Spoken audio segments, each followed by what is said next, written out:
और फिलहाल सीधा आपको लिए चलते हैं बीजेपी के राष्ट्रीय अध्यक्ष राजनाथ सिंह प्रेस कॉन्फ्रेंस कर रहे हैं। हुए थे इसके पहले जो हजारों की संख्या में देश में इनकाउंटर्स नहीं हुए, किस इनकाउंटर की जांच हुई है और किसी इनकाउंटर की भी जांच भी हुई होगी तो उसकी प्रोब रिपोर्ट, उसकी जांच रिपोर्ट क्या प्रकाशित की गई है? रेगुलर ब्रीफिंग होती है।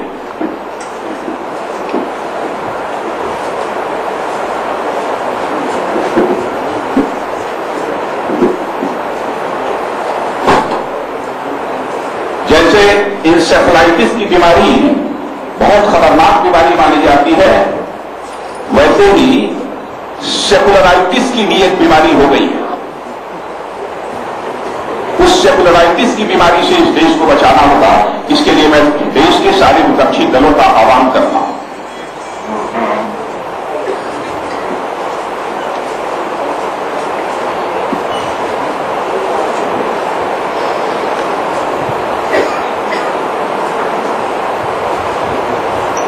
मैंने कहा था कि इकोनॉमिक डिस्पैरिटी, अथवा उसको इनकम डिस्पैरिटी भी कह सकते हैं, काफी हद तक बढ़ रही है।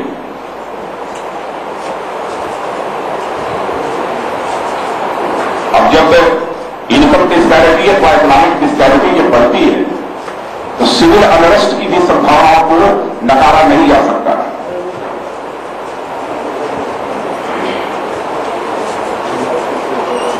सरकार को इस पर विशेष ध्यान देने की आवश्यकता है।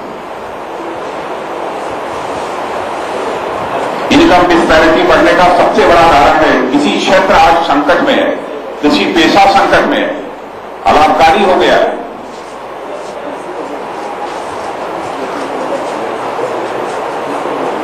नेशनल सैंपल सर्वे ऑर्गेनाइजेशन ने अपनी रिपोर्ट में कहा है कि इस समय कृषि पेशे में लगे हुए लोगों की संख्या 50% से कम हो गई है।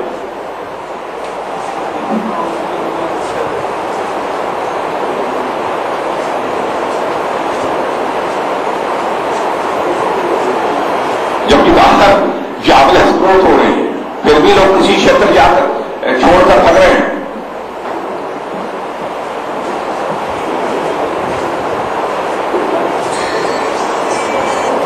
कृषि क्षेत्र को प्राथमिकता दिए जाने की आवश्यकता है।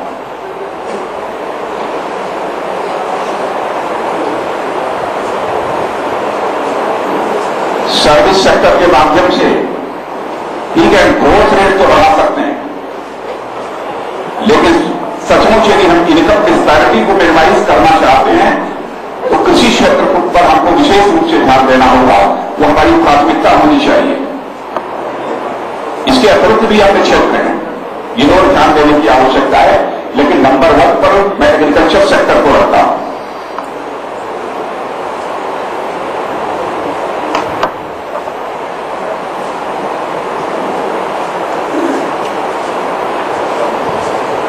मित्रों, जो कुछ भी हुआ है उत्तराखंड में बहुत ही दुखद है, हृदय विदारक है।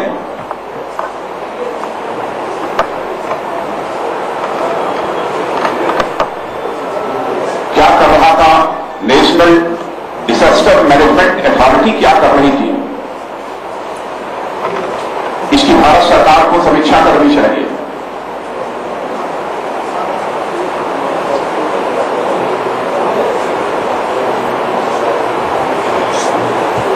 वैसे सीएजी ने भी आगाह किया था कि national disaster management authority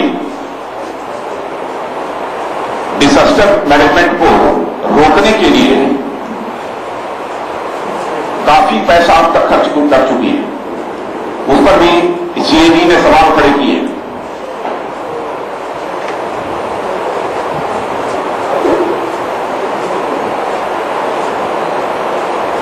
Bharatiya Janata party के सारे देश भर की हमारी इकाई सबको मैंने कहा है, इस समय उत्तराखंड के जो पीड़ित हैं उनकी मदद के लिए देश का एक भी कार्यकर्ता शेष नहीं बचना चाहिए जिसका किसी न किसी हद तक कोई कंट्रीब्यूशन न हो।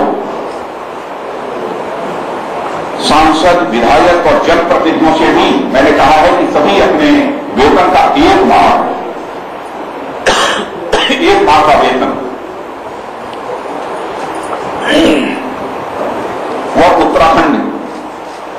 पीड़ितों की सहायता करते हुए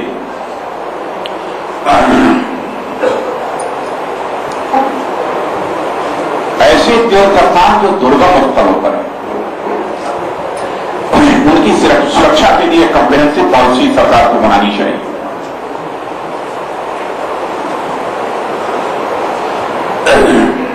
हिमालयन रीजन के लिए भी एक नेशनल सिक्योरिटी पॉलिसी की जरूरत है।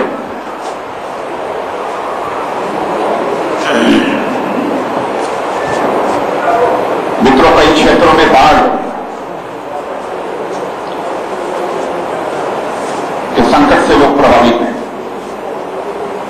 खेती भी प्रभावित हो रही है,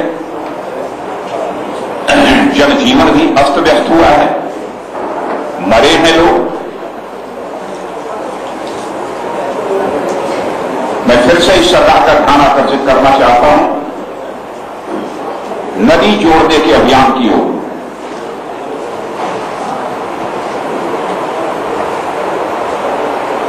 हमारे पड़ोसी देश चीन ने नदी जोड़ने का सिलसिला प्रारंभ कर दिया। 2 नदियों को जोड़ने के बारे में प्रस्ताव तैयार किया था 54-56 में चाइना ने, लेकिन अब वह काम उसने प्रारंभ कर दिया, क्योंकि चाइना का भी यह मानना है कि हम नदियों को नहीं जोड़ेंगे तो हम बाढ़ और सूखे के संकट से जो अपने देश की जनता को निजात दिलाना चाहते हैं वह संभव नहीं हो पाएगा। क्योंकि सुप्रीम कोर्ट भी इस संबंध में भारत सरकार को आदेश कर चुका है कि नदी जोड़ने का काम यह प्रारंभ होना चाहिए।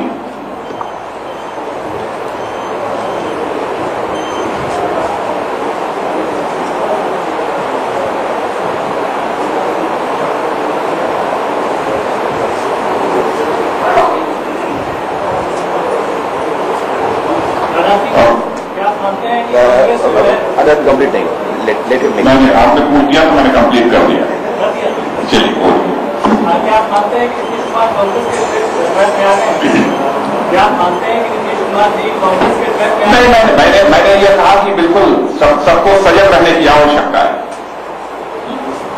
यह बहुत बड़ी एक रणनीति है ये कांग्रेस की, जनता का ध्यान डाइवर्ट करने के लिए चुनाव के समय ऐसे स्लोगन देती है यह गवर्नमेंट और ऐसी कुछ रणनीति बनाती है ताकि मुख्य मुद्दों से इस देश की जनता का ध्यान डाइवर्ट किया जा सके। याद दिलाना चाहता हूं इंदिरा जी के समय उन्होंने कहा था मैं गरीबी मिटाना चाहती हूं, लेकिन यहां के विपक्षी दल के लोग इस देश के वो मुझे मिटाना चाहते हैं, बोलिए दोनों में क्या चुनते हैं?